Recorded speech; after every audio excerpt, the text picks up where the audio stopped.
Indigo ફ્લાઇટના સંકટ વચ્ચે મહત્વનો નિર્ણય કર્યો છે સરકારે. ભારત સરકારે મહત્તમ હવાઈ ભાડા નક્કી કર્યા છે અને હવે તે પ્રમાણે દરેક એરલાઇન્સને વર્તવું પડશે.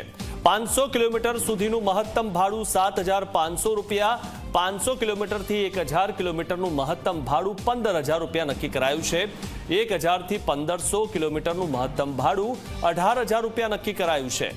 તો પરિસ્થિતિ સુધરે ત્યાં સુધી મહત્તમ ભાડા અમલમાં રહેશે.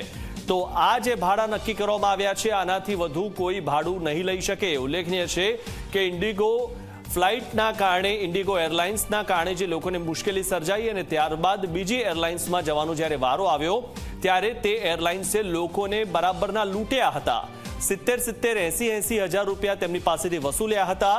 ત્યારે હવે ભારત સરકારે આ મહત્વનો નિર્ણય કર્યો છે અને એક આંકડો નક્કી કર્યો છે કે 500 થી 1,000 કિલોમીટરનું મહત્તમ ભાડું ₹15,000 રહેશે અને માત્ર 500 કિલોમીટર સુધીનું જે મહત્તમ ભાડું છે તે ₹7,500 રહેશે.